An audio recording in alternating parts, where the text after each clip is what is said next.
Existential Therapy Explained. Heal your mind by facing yourself.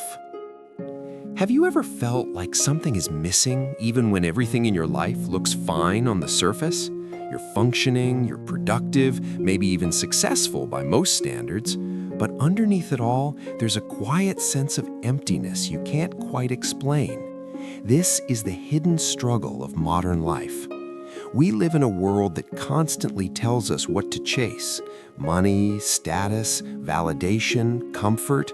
And yet, even when we get those things, the feeling doesn't last. The excitement fades, and we're left asking a question we often try to avoid. Is this really it? The truth is, most of us are not disconnected from the world. We're disconnected from ourselves.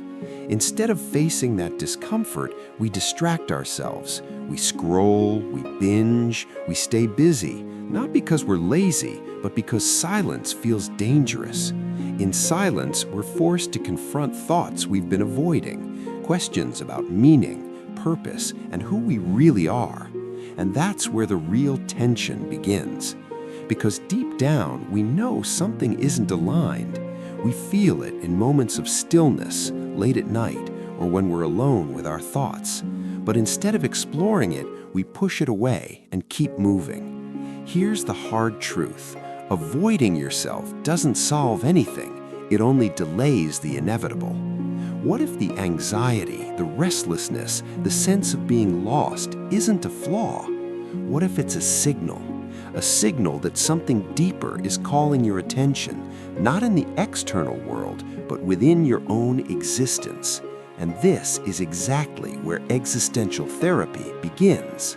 Existential therapy is not about fixing you because it doesn't assume you are broken. Instead, it starts from a different premise, that much of your anxiety, confusion, and inner tension comes from confronting the realities of being human.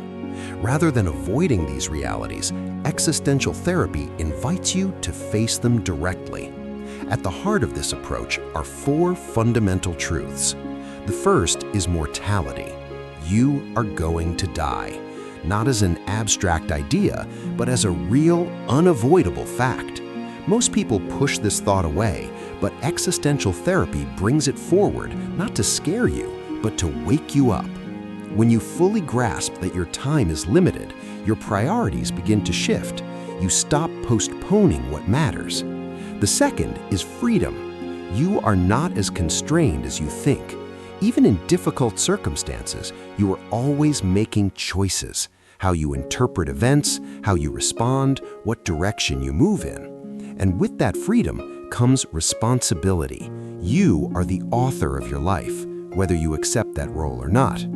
The third is isolation. No matter how connected you are, there is a part of your experience that no one else can fully share. This isn't meant to make you feel alone. It's meant to remind you that your life is deeply personal. No one else can live it for you. No one else can decide what it means. The fourth is meaninglessness, or more accurately, the absence of inherent meaning. Life does not come with a predefined purpose, and while that can feel unsettling at first, it is also what gives you creative power. Meaning is not something you find waiting for you. It is something you build through your choices, your actions, and your commitments.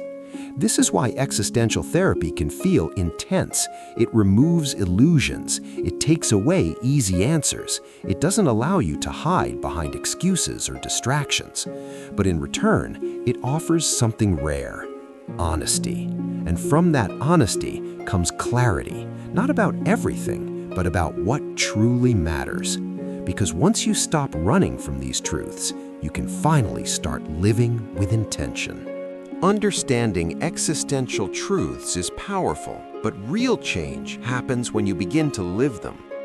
Existential therapy is not just about insight, it's about transformation through action. The first shift is learning to stop escaping your inner world. Most people are constantly running from discomfort, from uncertainty, from themselves.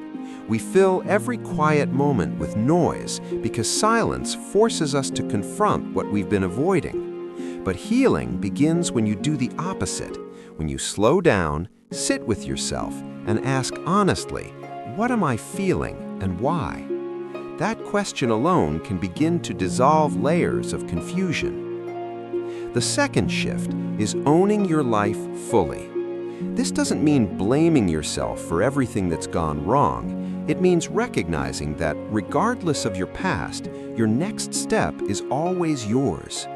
Existential therapy teaches that power doesn't come from controlling circumstances, it comes from choosing your response. The moment you stop waiting for things to change and start deciding how you will act, you reclaim your agency. The third shift is building meaning through engagement. Meaning is not something abstract or distant. It's created through what you do, especially when it's difficult or inconvenient. It can be found in showing up for someone, committing to a goal, or doing the right thing when it's easier not to. These small, intentional actions begin to shape a life that feels grounded and purposeful. Another key transformation is how you relate to anxiety. Instead of seeing it as a problem to eliminate, existential therapy reframes anxiety as a natural response to freedom and uncertainty. When you feel anxious, it often means you're standing at a point of choice, facing the responsibility to define your path. Rather than avoiding it, you can use that feeling as a guide. And finally, there is authenticity. To live authentically means to act in alignment with what is true for you, not what is expected, approved, or comfortable. It requires honesty, courage, and sometimes discomfort, but it also brings a sense of coherence that cannot be faked. Healing, in this sense, is not about becoming someone new. It's about becoming honest enough to be who you already are and strong enough to live it. At the end of it all, existential therapy leaves you with something both simple and demanding: the truth. Not the comforting kind, not the kind that tells you everything will work out perfectly, but the kind that gives you something far more valuable: ownership over your life. Because the reality is this: no one is coming to rescue you. And while that may sound harsh at first, it's actually where your freedom begins.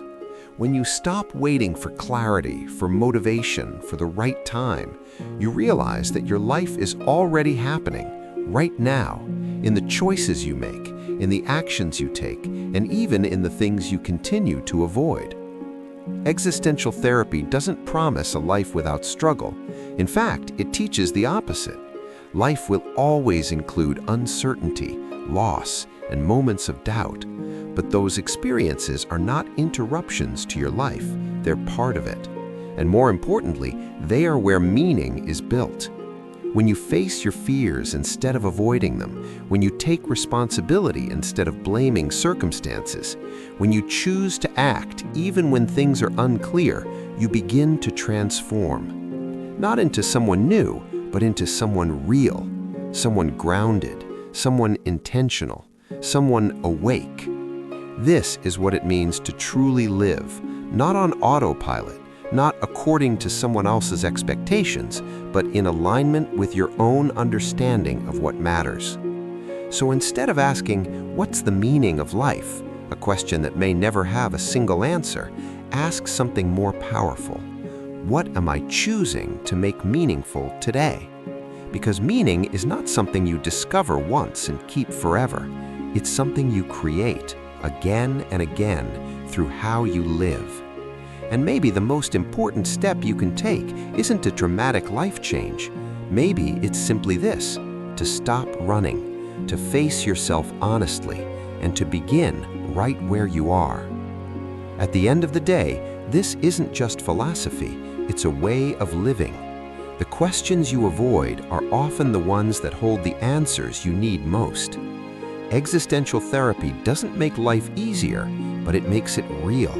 And in that reality, you find something deeper than comfort. You find direction, purpose, and truth. So take a moment today, pause the noise, and ask yourself honestly, are you living or just avoiding your life?